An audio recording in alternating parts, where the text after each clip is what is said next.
Hey now, welcome back to Lone Star Mini Restoration. Today I am inspecting my 1275 Conrods.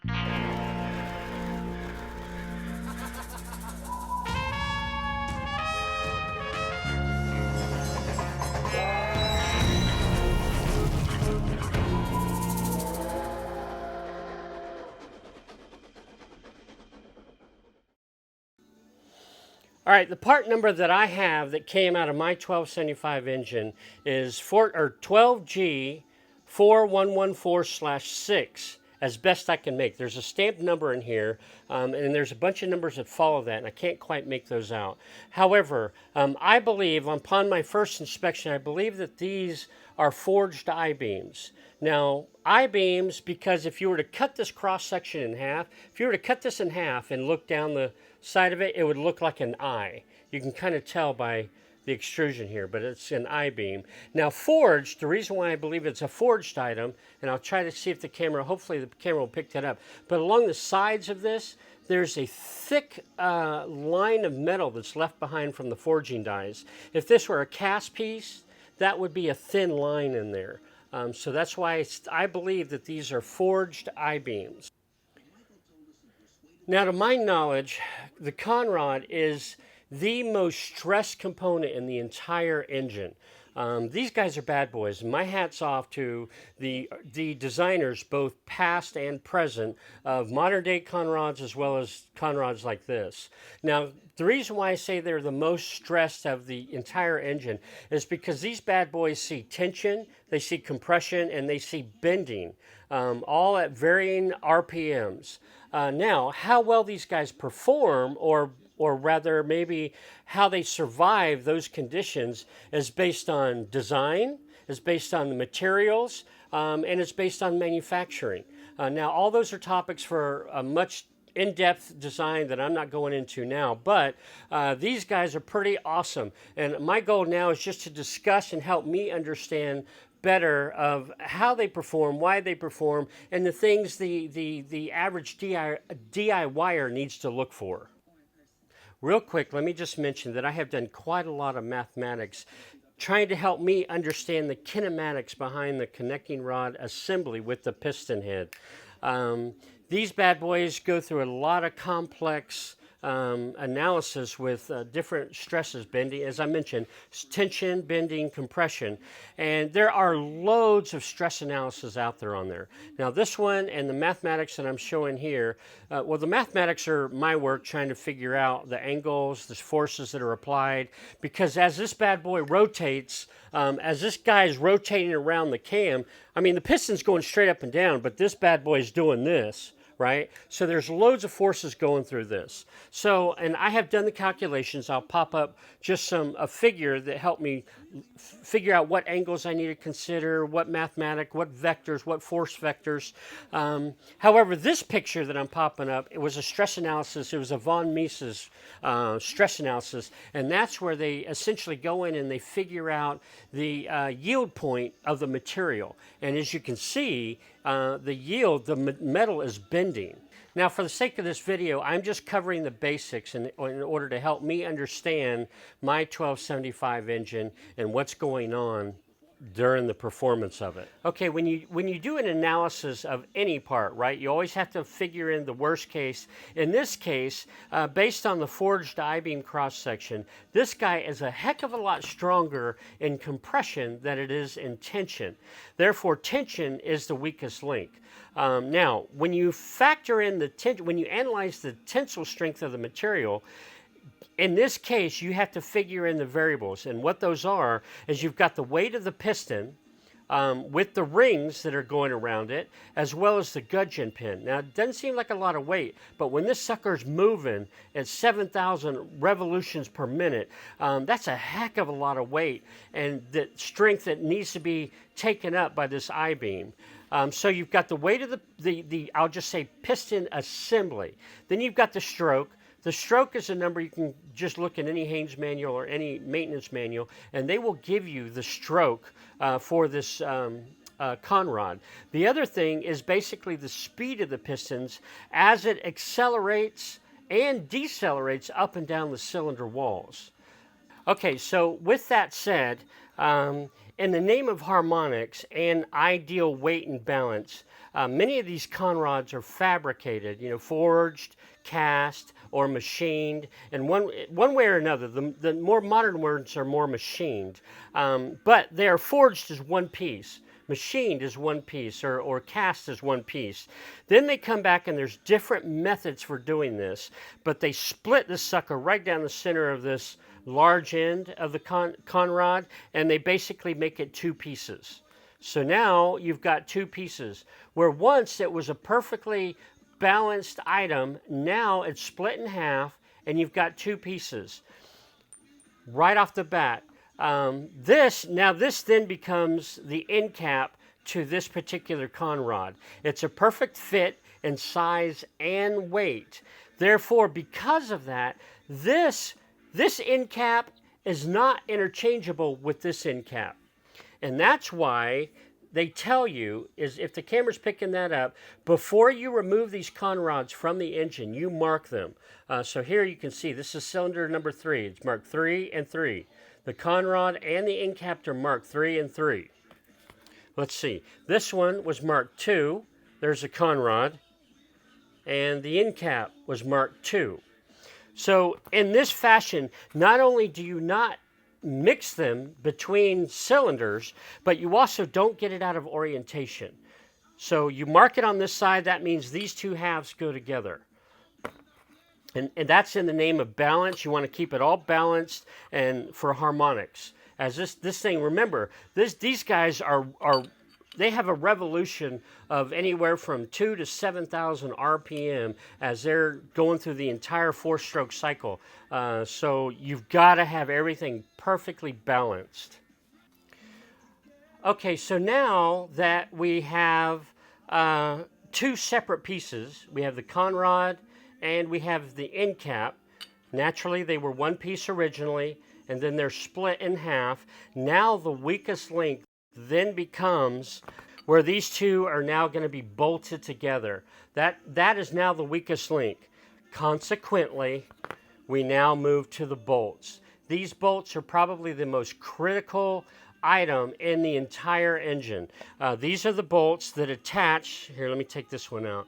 These are the bolts that attach essentially the end cap.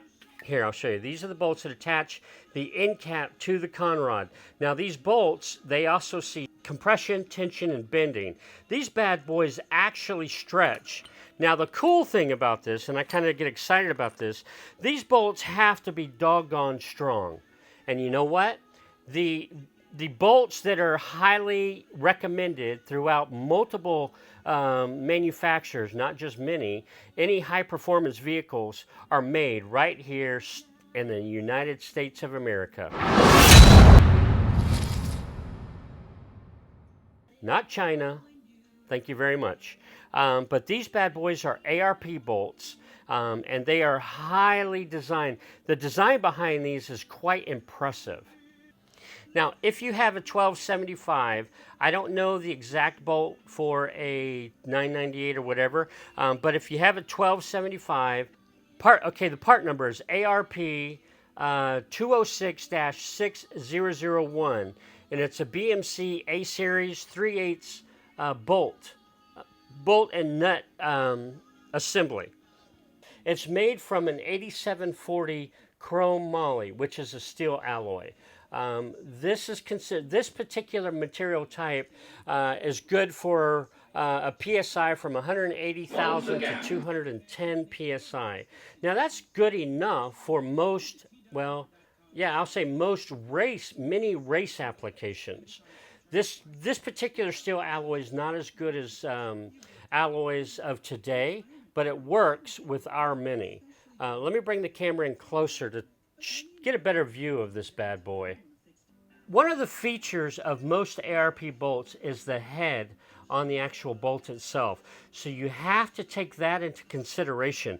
I mean, if you compare to the area available on the conrod, you can see that a perfectly round head is not going to fit that. Now, my particular head, and I'm going to pop up a chart here, is the J-shaped head that will work with this. Now, if you go to the ARP website, they will tell you that these bolts are designed to 75% of the fasteners yield strength, or the material yield strength.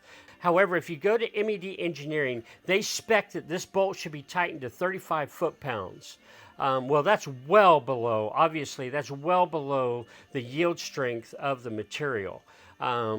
Therefore, ARP bolts in my application, on my Mini, especially because it's not a daily driver, this will last me. A lifetime, as long as I'm using it.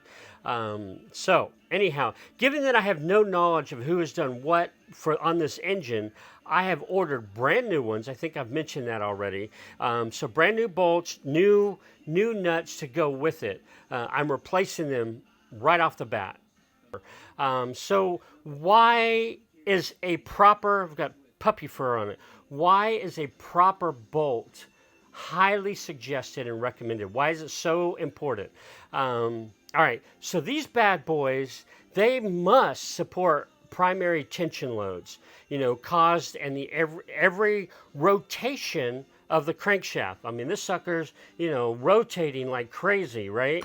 And this has got to be able to carry the loads from every one of those rotations, up to 7,000 a minute, right? All right, so this bad boy is extremely important. So paying 100 pounds or $100 to replace 8 of these seems like a lot. However, at the end of the day, it's highly recommended and totally worth it. And here's why. As the crankshaft rotates, it's pulling and pushing this conrod and the piston up and down the cylinder. Well, the forces, because the weight of the piston, gudgeon pin, all this weight up here, and this distance here, this is creating a heck of a lot of force down here. And that's why these bad boys are so daggum important. It's got to make sure that this seam right here does not separate. You don't want this to separate. Now, what's happening, the reason why these things take so much load is what's happening. I'm going to use my little rubber seal here as a sample. What's happening, and you can see this in the von Mises stress reports, any of the stress analysis that are out there, you can see this going on in real time, which is pretty awesome. So assume that this is the big end. Assume that this is down here, right? This circle is the big end of the conrod where it meets the end cap. As the crankshaft rotates, pushes and pulls this beautiful circle right here is doing this. Now I'm exaggerating, but that's what's going on. Now you think that this is a forged heck of a thick piece of metal. You think, no way. Absolutely, that's what's going on. This circle is very much like a paper clip. I mean, this is metal, right? Okay, this might be aluminum, but it's metal. You take this, and if I keep putting stress on it, compression, tension, compression, tension, compression, tension. If I do that, especially the faster I do it, the heavier I do it, the faster I do it. If I can break it, now I can't even break it. Okay, here we go. Whoa. So there, whoa, it had a coating on it. It already broke the metal, but you can see that it broke, right? And that's just from compression, tension, over and over, this sucker broke.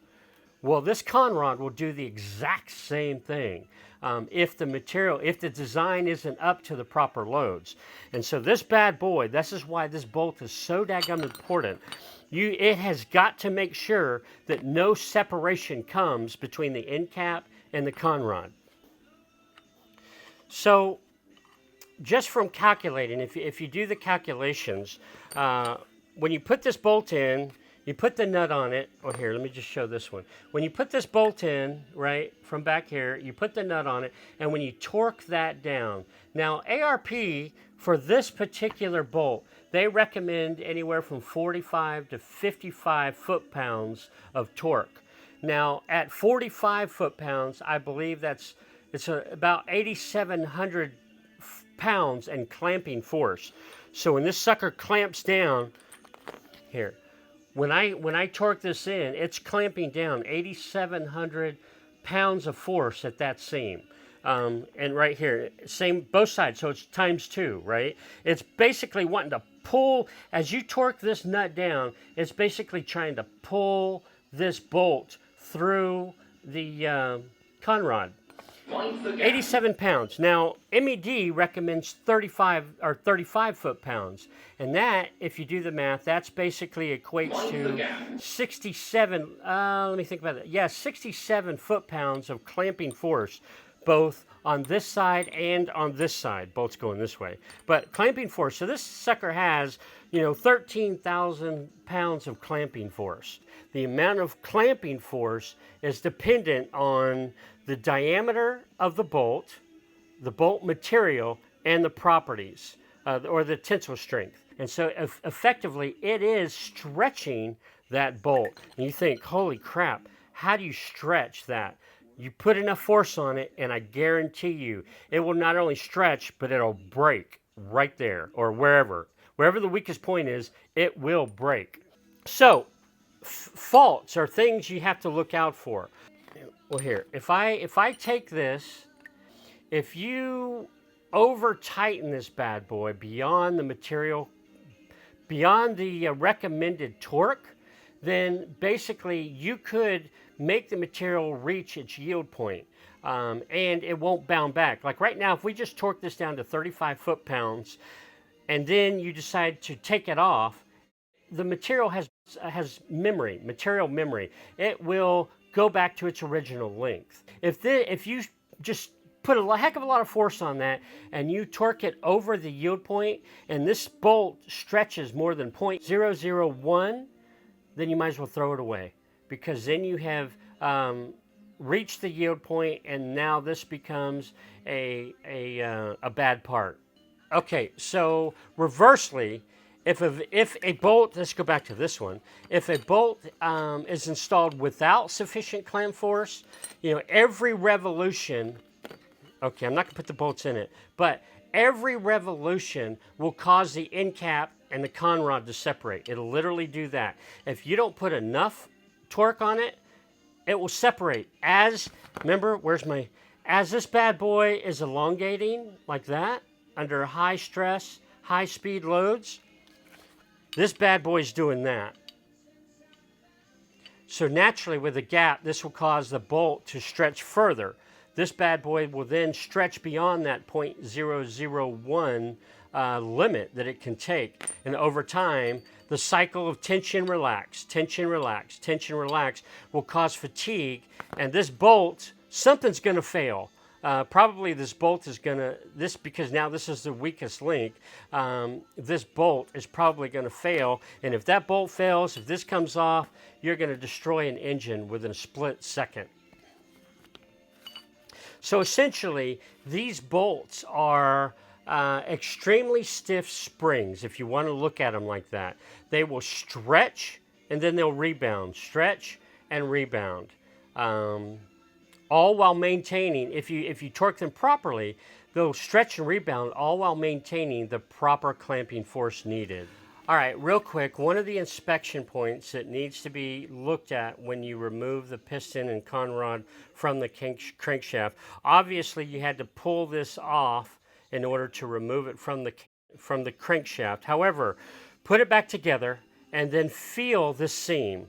The seam right here, where the two bearings come together. You want to feel it to see if you can feel any type of step in there. And in this particular one, there's nothing. I feel nothing there. Over here, I just feel a little bit of a crack, and that's probably because I don't have this tight. Yeah, it's loose. I don't have it tightened down, but there's no step whatsoever. The other thing you look for, and I'll show it here, I've already removed these two bearings. The other thing you look for is any scoring that's gone on with the bearings. I've looked on both sides. I don't see any on this side. And there's a part number here, by the way, on the outer surface of the bearings. But you look at this and see, like there, right there, I would consider that a faint line of scoring. I mean, I can't feel it with my finger, but I see the line. So those are the two things you look for. You look, first of all, to see if you feel any step. If there's a step there, something's wrong, replace them. And then you look for scoring. And yep, same with this one. I mean, this one's got a very thin line in there that I can see. But those are two inspection points. I'm replacing my bearings, so I'm not so concerned with this. I will look at all of them just to make sure that this seam is good to go. But as far as the scoring or anything else, I'm replacing them all. No other bolt on the engine sees the kinds of stresses this bad boy does. I mean, it's got tension, compression, and bending. So that's why these guys are very important. Don't skimp on these bad boys. Now, in my case, because when I've had all of these off, and when I try to put the end cap back on, it doesn't slide nicely down. And so that tells me that this bolt is either bent, even though my eye can't pick it up, or it's stretched beyond its yield point. So I am replacing these guys altogether. So there you have it. Conrod Basics 101. That's for somebody out there maybe, but it's also for my documentary and learning curve as well. And a special thanks to Dave and Paul Jeffries. Dave Jag, listen to me, I still say that. I probably will forever say that. And Paul Jeffries for their insights on my 1275 engine. They're kind of coaching me a little bit as I go, so thank you, gentlemen. All right, I guess that's all I have for now. Thank you for tuning in, and bye just now.